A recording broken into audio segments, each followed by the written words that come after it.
All right, time to finish off the show with rapid reactions. A lot of topics, a little bit of time. Take it away, Drink.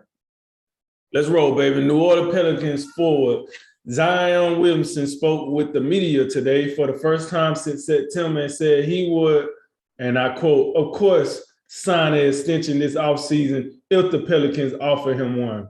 What's your reaction to this?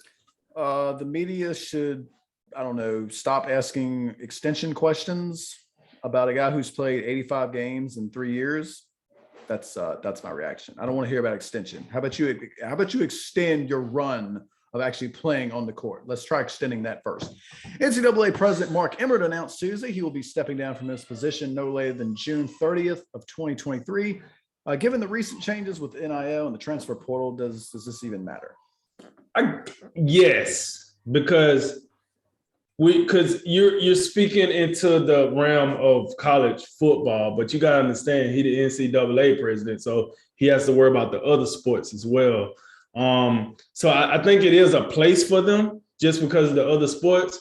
But I mean, how long there would be a place for them? That's a good question. Major League Baseball has suspended Los Angeles Dodgers starting pitcher Trevor Bauer for 324 games, which is the equivalent of 2 full seasons. What's your reaction? I'm glad that this is somewhat over, even though Bauer is going to appeal this and has maintained his innocence throughout the entire time. Even though the LA district attorney or whatever decided against charging him with anything, we have seen when these athletes, I mean, right or wrong, they're held to a different standard, and we've seen especially in the NFL, you play around in these certain these no issues such as domestic violence, even if the courts or the legal system don't want to do anything. I mean, the commissioner's office ain't got no problem with dropping the hammer, and they certainly did in this instance. Denver Nuggets center and reigning NBA MVP Nikola Jokic plans to sign a supermax extension this offseason. If the Nuggets offer one, and the extension could be worth up to $254 million over 5 years. That's a lot of money, isn't it? It is, and he deserved it. He deserved the offer. So if it's out there, go and get that man his money. That dude has been a trooper for the Denver Nuggets since he's been there. So he's the only reason they're not a laughing stock this season, if you ask me. So yeah, I hope he gets the supermax extension, and he deserves it, every bit of it.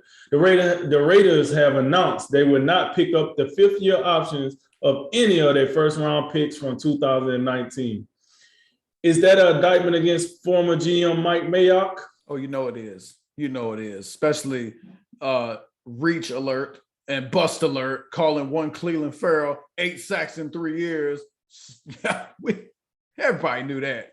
Right. In Mike Mayock's defense, though, I do think Josh Jacobs, I would have extended Josh Jacobs, even though, I know he's been nicked up a little bit here and there, has some injuries, but I still think he's a guy you can build upon. But I mean, we do know the running back position, teams feel like they can get him anywhere. So, that's probably something they'll address perhaps after his rookie contract, even though I guess you can still say if he comes out and have a big season this year, you can always work out an extension later. But yes, I do think it's somewhat of an indictment against Mayock, especially for Cleveland Farrell. After leading Maryland to their first winning season since 2014 and their first bowl victory since 2010, Mike Locksley has agreed to a 5-year extension with the Terps. That's going to keep him in College Park until 2026. Thumbs up or thumbs down? I'm going to give it a thumbs down. I think it's a little too early. I feel like when the bar is super low, it's not really much you have to do to raise it. Yeah, winning season, got it. Bowl victory, cool. Mike Locksley is a guy that starts hot and ends cold really fast. I think they should have waited till year 2 or 3 to make sure this is what you wanted to do. They might regret this in about 2 or 3 years. I don't know. He's not the most consistent guy. I just know of his work up close when he's with the best of the best. Atlanta Braves superstar outfielder Ronald Acuna Jr. returns to the lineup last night, and he had an instant impact, going 1 for 5 with 2 stolen bases. Were you encouraged by his performance? Yes, especially with coming right off the bat and getting 2 steals. That tells you that that those knees are feeling really good coming off, I believe, an ACL injury. So for him to be flashing that speed immediately, I think it's definitely a good sign. The Chiefs and Chargers will kick off week 2 of the regular season in the first Thursday night football game that'll be on Prime Video. That's something you're looking forward to?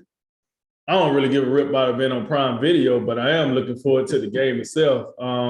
These are two teams we talk about a lot, two quarterbacks we talk about a lot, and hey, it's a conference. It's a divisional game, so you're always down for that. Let's see how this Prime Video works. Hey, Jay, I just got a question for you before we roll into this next one. Does this make you feel old where we at in today's society now? Like the streaming society? I mean, God, I remember when we didn't even have internet. We used to get internet on these little discs, the AOL disc. And now football is just on streaming apps. I don't know, make me feel low. Hall of Fame quarterback Peyton Manning at Georgia Tech has had partnered to create a college scholarship fund in memory of the late, great Yellow Jacket Demaryius Thomas. You like this tribute? Yes. Any positive tribute to celebrate the life of Demaryius Thomas is something I'm absolutely for, and I hope young people in the Atlanta area are able to benefit from that. I think it's a great job by Peyton Manning as usual. Tomorrow evening is UFC Fight Night, Font versus Vera, ESPN Plus at the UFC Apex in Las Vegas. The main event is a bantamweight bout between the number 5 ranked contender Rob Font and the number 8 ranked contender Marlon Vera. Who wins, Drink? Well, I came into this day having Rob Font as the winner, but he came in 2 pounds over, so that showed me he's not disciplined. And it was a lack of respect for his partner, Marlon Vera. So I'm going to go with Marlon Vera. I hope he wins by knockout and get 20% of Rob Font's purse on the way out of the door. All right. That concludes tonight's Drink of Wisdom. As always, like, listen, share, subscribe, and thank you for joining us. I'm Jay Wise. And I'm Nathan Drinker. And remember, make tomorrow better than today and make today better than yesterday. And you know what we going to do. We going to holler at you until next time, baby. Ladies and gentlemen, you know what it is. This is a Drink of Wisdom.